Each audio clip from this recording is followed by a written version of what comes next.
नमस्कार, मैं रवीश कुमार। प्रधानमंत्री नरेंद्र मोदी ने आज नेहरू का नाम क्या ले लिया, गोदी मीडिया को उनके भीतर एक महान राजनीतिज्ञ यानी स्टेट्समैन नजर आने लगा।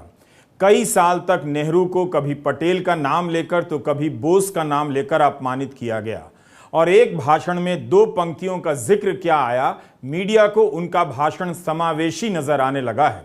मौजूदा संसद भवन का आज आखिरी दिन है। अब संसद भवन की बैठक नई इमारत में हुआ करेगी। प्रधानमंत्री नरेंद्र मोदी ने कहा है कि यह ऐतिहासिक निर्णयों का सत्र है। वैसे सभी इस बात को भूल गए हैं कि लोकसभा में 4 साल से डिप्टी स्पीकर का पद खाली है। आज प्रधानमंत्री और विपक्ष के नेताओं के भाषणों को हम विस्तार से कवर नहीं कर रहे हैं क्योंकि हम उनके बयान का वीडियो नहीं दिखा सकते। अफसोस कि संसद टीवी ने अभी तक स्पष्ट नहीं किया है कि हम सदन की कार्यवाही का वीडियो अपने YouTube चैनल के लिए इस्तेमाल कर सकते हैं या नहीं। कॉपीराइट के नियमों से बचने के लिए जरूरी था कि देश की संसद अपनी तरफ से भी साफ करती कि इसकी कार्यवाही का वीडियो सभी की संपत्ति है और कोई भी इसका इस्तेमाल कर सकता है।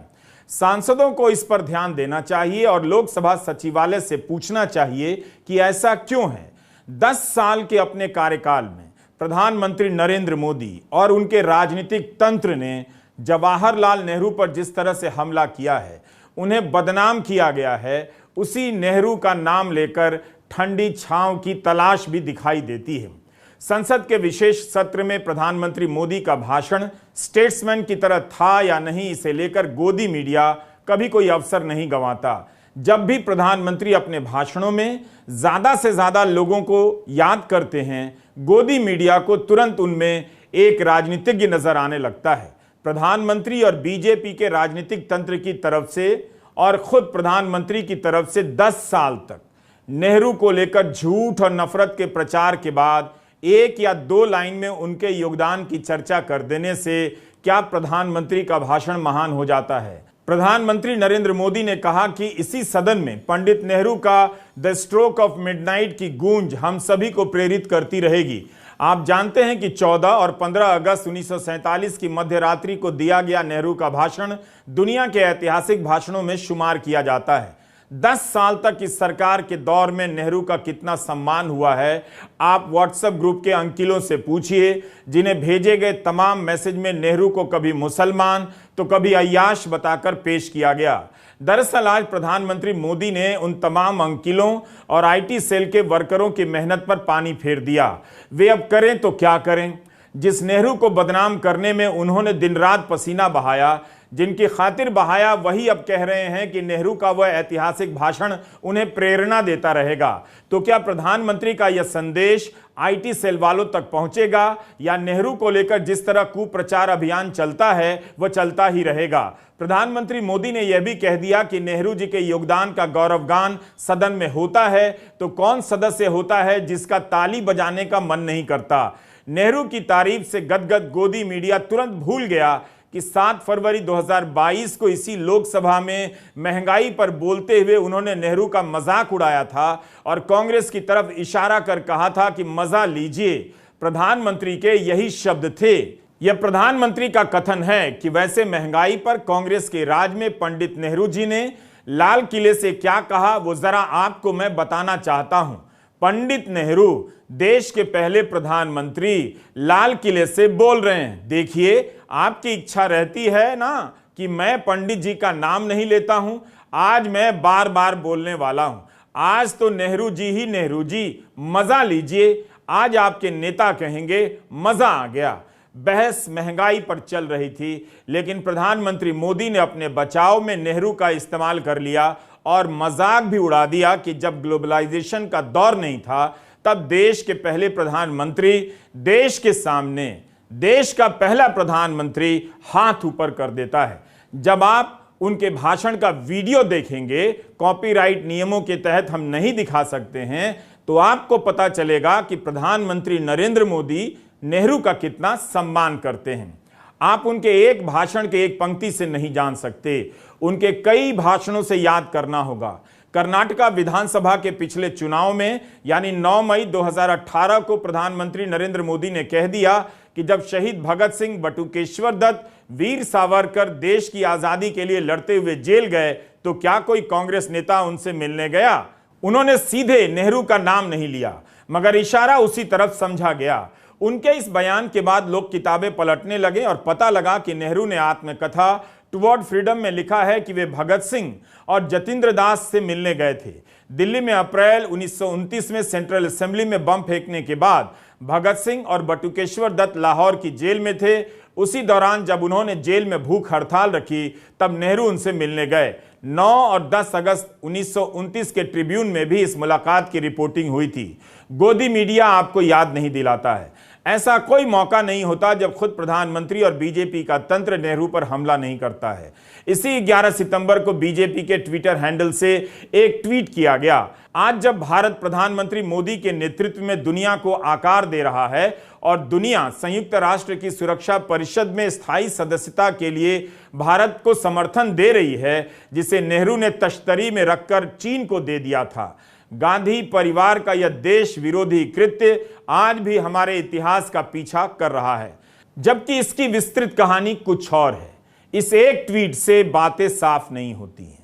तो आप देखते हैं कि किस तरह से बीजेपी हर समय नेहरू को निशाना बनाते रहती है।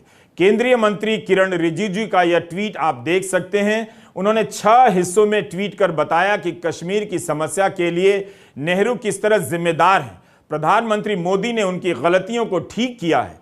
नेहरू के कारण ही कश्मीर के मामले में भारत 7 दशकों से कीमत चुका रहा है। तब नेहरू के जन्मदिन पर कांग्रेस ने कश्मीर नेहरू मसले पर विस्तृत जवाब दिया था। प्रधानमंत्री मोदी ने अपने भाषण में नेहरू का ही नाम नहीं लिया, कई प्रधानमंत्रियों को याद किया। यह भाषण एक विदाई भाषण था जिसमें कई बातों का जिक्र था। इसे इस तरह से पढ़ना है कि उन्होंने किसी का नाम लेकर उनके महत्व को स्वीकार कर लिया है, थोड़ी जल्दबाजी होगी। कम से कम नेहरू के बारे में ऐसा कहने से नहीं समझा जाना चाहिए। एक भाषण के बजाय देखना चाहिए कि नेहरू को लेकर प्रधानमंत्री मोदी और बीजेपी की राजनीतिक लाइन क्या रही है। कभी नेहरू को पटेल का उदाहरण देकर छोटा किया गया, कभी सुभाष चंद्र बोस का नाम लेकर अपमानित किया गया। इस क्रम में नाना प्रकार के झूठ बोले गए, नए नए तथ्यों को गढ़ा गया। कई मौके पर उनके भाषण हैं प्रधानमंत्री नरेंद्र मोदी के, जिससे साफ पता चलता है कि वे इस राजनीति में कम से कम अगर किसी का सम्मान नहीं करते हैं तो वे नेहरू हैं। यहां तक कि 3 मूर्ति भवन जिसका संबंध नेहरू के निवास से रहा है, वहां चलने वाली नेहरू मेमोरियल लाइब्रेरी का भी नाम बदल दिया गया। इसी 14 अगस्त को Nehru memorial museum and library society का नाम prime ministers memorial museum and library कर दिया गया। प्रधानमंत्री अपने भाषणों में यह सब करते रहते हैं। आज ही संसद के बाहर उन्होंने कह दिया कि रोने धोने के लिए बहुत समय होता है, करते रहिए। बाहर का भाषण जरा अनौपचारिक था, मगर भीतर का औपचारिक भाषण अलग, जबकि दोनों ही भाषण एक ही दिन का था और कुछ घंटों के अंतर पर। इसलिए किस भाषण में वे औपचारिक हैं, सीरियस हैं और किस में नहीं हैं, यह समझना आपका काम है। अब आप देखिए, जब संसद के नए भवन का उद्घाटन हो रहा था तब बीजेपी के नेताओं से लेकर गोदी मीडिया तक बताते नहीं थक रहे थे कि पुरानी इमारत गुलामी का प्रतीक है। प्रधानमंत्री ने आज उनकी भी मेहनत पर पानी फेर दिया। उन्हें भी लग रहा होगा कि हमने तो इतनी मेहनत की बताने में कि पुरानी इमारतें गुलामी का प्रतीक है।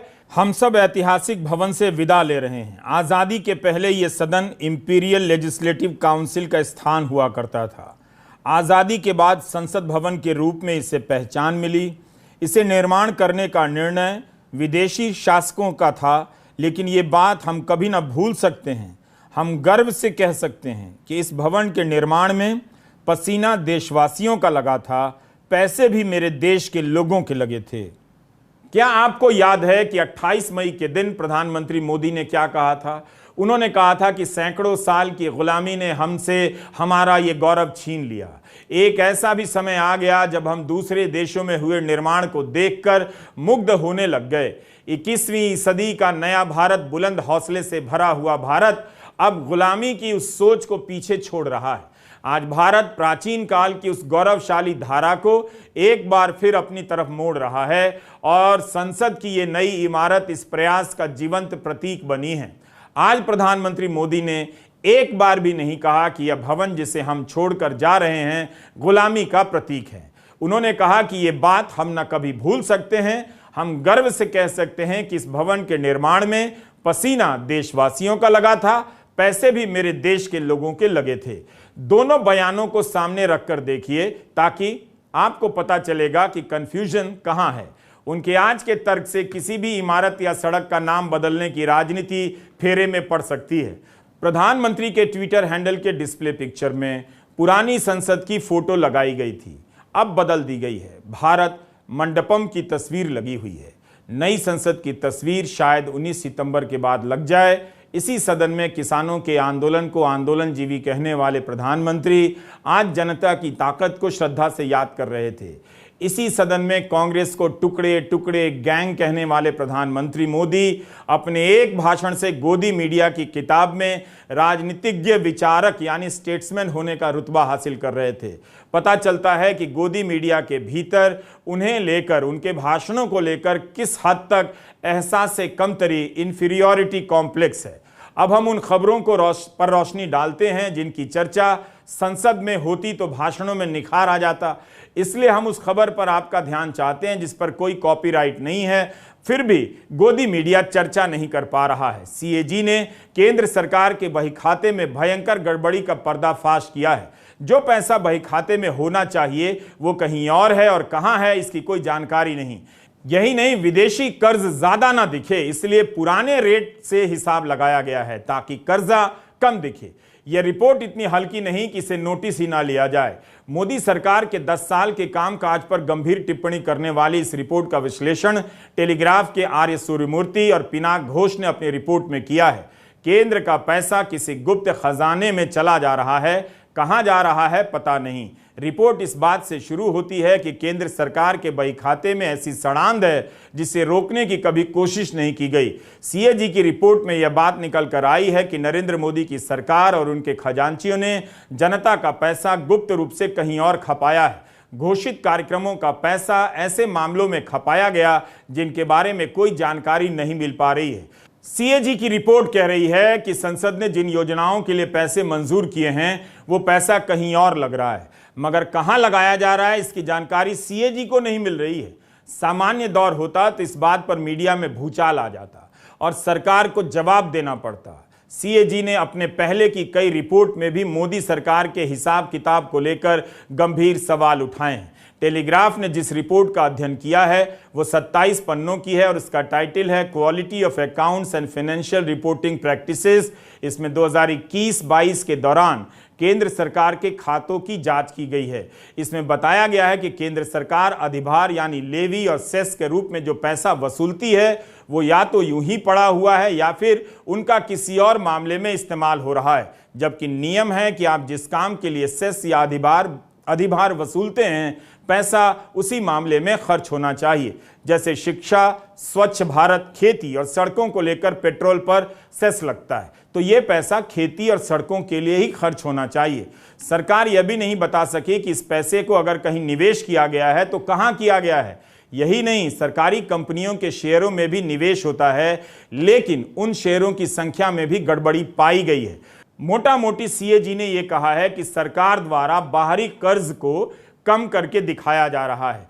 पुराने एक्सचेंज रेट के हिसाब से 4.39 लाख करोड़ का बताया गया है, जबकि 2003 के fiscal responsibility and budget management FRBM act में नियम अलग है। अगर FRBM के नियम के हिसाब से बताया जाता तो 6.58 लाख करोड़ का बाहरी कर्ज नजर आता, यानी करीब 2 लाख करोड़ कम बताया जा रहा है। 2 लाख करोड़ कम करके दिखाया जा रहा है ताकि विदेशी कर्ज आपको ज्यादा ना दिखे। इस रिपोर्ट से संदेह गहराता है कि सरकारी खर्चे का हिसाब किताब जब सीएजी को ही गड़बड़ लग रहा है तब फिर गोदी मीडिया अपनी तरफ से पड़ताल क्यों नहीं करता।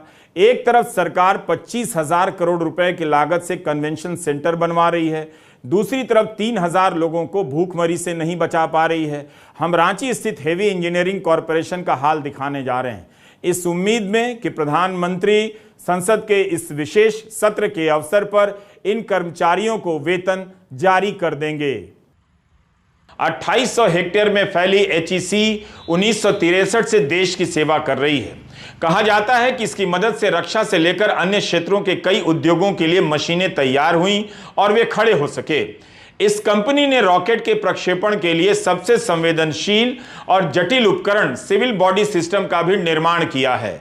लेकिन अब यह कंपनी आर्थिक संकट के बहुत बुरे दौर से गुजर रही है। यहां पर करीब 3000 कर्मचारी काम करते हैं। इन्हें करीब 18 महीने से वेतन नहीं दिया गया है। हम लोग का तनख्वाह आज 21 महीना होने जा रहा है। घर का वाइफ का पूरा गहना बेच दिए, जमीन था जमीन बेच दिए, बहुत मतलब कर्जा लेके काम चला रहे हैं। क्या करें, बच्चों को पढ़ाई लिखाई बहुत दिक्कत हो रहा है। ऐसा परिस्थिति तो जिंदगी में कभी नहीं देखे, क्योंकि घर का कोई गहना नहीं, सब गहना बेच दिए, कोई गहना नहीं बचा है, सब गहना बेच दिए। वाइफ का जमीन था जमीन भी बेच दिए। अब घर में खाली कर्जा पर कर्जा लेकर भी अब हम महीना में सोचे कि मेरा घर में एक पैसा नहीं है कि हम कैसे बाल बच्चा खिलाएंगे। जैसा मैनेजमेंट चाहेगा वैसा हम काम करने के लिए तैयार हैं। अपना टाइम पर आते हैं, टाइम पर जाते हैं, लेकिन तनख्वाह मिलेगा हम लोग काम करते रहेंगे। बिना तनख्वाह के भी अभी काम कर रहे हैं। 21 महीना हो गया तनख्वाह मिलना। समस्या तो अभी जितना आप सुने सर, वो तो समस्या वैसा ही समस्या है। लेकिन हमको एक चीज़ समझ में नहीं आ रहा है कि देश में इतना कुछ घट रहा है, देश में इतनी सारी कंपनियों का कायाकल्प हो रहा है, बहुत सारे क्षेत्र में इन्वेस्टमेंट्स की बात हो रही है, बहुत सारी कंपनियों को बैठाने की बात हो रही है, लेकिन जो एक कंपनी मदर इंडस्ट्री है, जो अपने इस बुरे दौर से गुजर रहा है, लेकिन इस बुरे दौर में भी सरकार के साथ खड़ी है, इस बुरे दौर में भी देश के लिए काम करने के लिए तैयार है, उस कंपनी के लिए इतना खराब व्यवहार क्यों किया जा रहा है?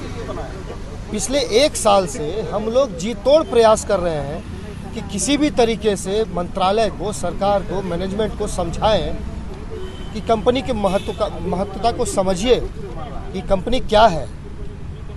ये कोई मोटरसाइकिल बनाने वाली कंपनी नहीं है कि एक असेंबली लाइन खोल दिए हैं, असेंबली लाइन में एक मोटरसाइकिल बनता जा रहा है, डिस्पैच होता जा रहा है, कंज्यूमर्स के पास जाता जा रहा है। आप एक ऐसी कंपनी के बारे में बात कर रहे हैं जिस कंपनी का इम्पोर्टेंस आज ही नहीं, आज से 60 साल के बाद भी होगा, चाहे किसी भी रूप में हो।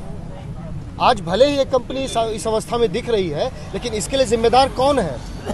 इसके लिए क्या यहाँ के काम करने वाले एम्प्लॉइज जिम्मेदार हैं, यहाँ के वर्कर्स जिम्मेदार हैं, यहाँ के सप्लाई वर्कर्स जिम्मेदार हैं? कौन जिम्मेदार है, ये हम जानना चाहते हैं सरकार से। और सरकार को और किस रूप में हम लोग समझाएं और किस रूप में उनको प्रस्तुत करें अपने आप को, ये सरकार के नुमाइंदे आके बताएं हमको। हम लोग सिर्फ एक तरह से सरकार की नज़र में या किसी की नज़र में बोले तो हम लोग गला फाड़ रहे हैं अपना। हम लोग अब ढंग से ये भी नहीं बोल सकते हैं कि हम भूखे हैं। समस्या तो अनेक है, जिसका सॉल्यूशन भी एक नहीं निकला अभी तक। पिछले 20 महीना से हम लोग को सैलरी नहीं मिला है। पूरे एम्प्लॉय जो है धैर्य खो चुका है, और हम लोग रांची से लेकर करके दिल्ली तक का दौरा लगा चुका है, और डिफरेंट तरीका से भी सरकार को जगाने का भी काम किए हैं। और नो डाउट माननीय प्रधानमंत्री जी भारत के यशस्वी प्रधानमंत्री बोले जाते हैं। तो हमारा कहना है कि इतने युग पुरुष होते हुए और इतना बढ़िया जो आज देश विश्व गुरु बनने जा रहा है, और इतने अच्छे प्रधानमंत्री हैं, और उन्होंने रांची झारखंड में यही प्रभात तारा मैदान में आकर के 2013 में बोले थे कि गुजरात फर्टिलाइजेशन कॉरपोरेशन की हालत बहुत ही खराब था।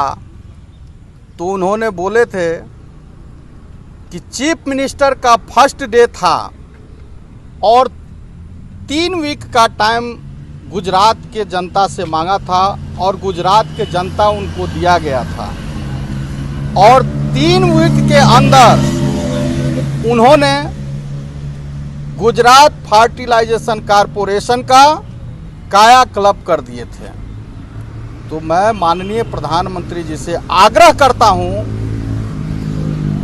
कि एचईसी के इस प्रभात तारा मैदान में आकर करके यही चीज घोषणा करें कि एचईसी की स्थिति इतनी खराब है, जहां आज करीब 1.5 साल से यहाँ के एम्प्लाई तरस खाए हुए हैं अपने जीवन यापन को लेकर करके।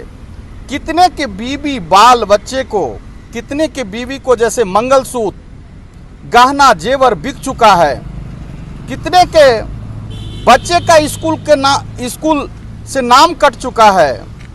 तो ये सब दयनीय स्थिति यदि प्रधानमंत्री जी के कान में जाती है, हम लोग को आवाज़ यदि जाती है, और आपके माध्यम से मैं ये आवाज़ देना चाहता हूँ भारत सरकार को कि हमारी आवाज़ को गहन समीक्षा करें, हमारे प्लांट के जो कार्यरत कर्मचारी है, अधिकारी है, उसकी बातों को समझे और अभी जो स्थिति है उसको गंभीरता से लेते हुए यहाँ के समस्या को जितना जल्द हो सके इसको निदान करें।